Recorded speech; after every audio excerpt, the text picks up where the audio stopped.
Carl Peverall explains the muse behind his sculpture, Artesia. It's called Artesia, and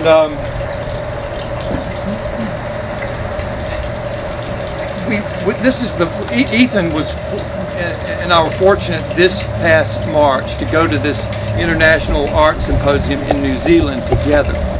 And it's a thing where 80 artists from around the world live together for a week. It's called Collaborations. And the idea is that artists will get together and cross-pollinate, have all these studios set up, this beautiful bay in Whangarei, New Zealand, and all these materials, studios, tools. Everybody gets together and meets and greets on Saturday night and Sunday morning. You hit the ground just like starting to create things. And we were able to enjoy that week together, and it's like my creative mecca really is to be able to return to this and to New Zealand. It's a phenomenal thing. Get to visit Chris. It just goes on and on.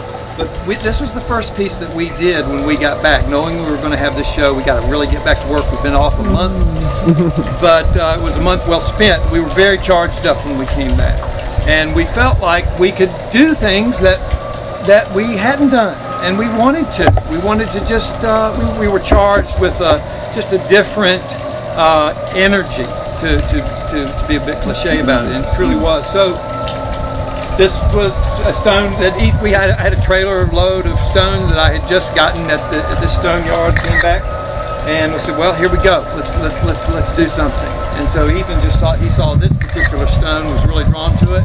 So this is going to work with this. So we began to look around of our other collection of pieces and found a base that we had for a few years. Seemed like a perfect thing.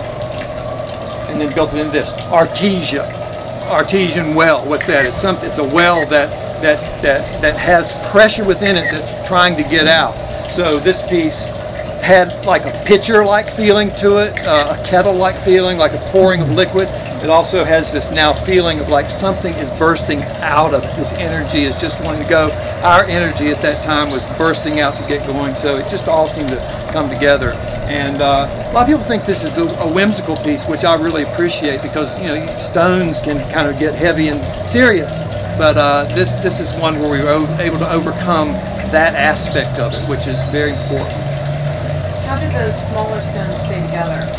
There's a stainless steel rod that runs through those. So we drill all those stones and then string it like a necklace. We lay it out on the ground and then we have to a lot of times alter the stones a little bit. Each one is to get them to meet in that way, but not too much. I don't know if anybody see the arch we had here last year. Matter of fact, Phil, the owner of that, Phil is here today. That one used this idea. This is an idea that I must say came from Chris Booth. He's done a lot of this kind of thing of stringing stones together, weaving stones together, and so it was. And another thing, the next thing we would like to do if we were to, you never you can do too much very easily, but there's no end of what you can do with something creatively. And we knew we were going to make some fountains, and we thought that this piece, being Artesia and being kind of a picture-like quality, this would be a great piece to work with water. But the character of this stone coming from here, there's no way to really conceal a circulatory system going through it, so we couldn't get anything going up here. But if we were to set this in a pond or in a stream or even somewhere in a yard where that could catch a stream of water, we would like to drill and then create an arc here which would mimic that and kind of go along with this idea of Artesia as well. But it doesn't have to have that, but it would be something, that was the next idea that it inspired. Did you want to say anything about this one, Ethan? You do. I did want to mention that if any of y'all have a habitat like that, that would be mighty pretty to take home with you. Back it up. I'll just talk about that base rock. Okay. There's a funny story about that. We were at a stone yard in Marion looking around, and we were looking at this big pile of sandstone boulders, and in that pile was this big white egg, and it looked like a big quartz rock. And you don't see quartz rock in such a beautiful egg shape. And another thing we noticed about that rock is that it had a split all the way through it.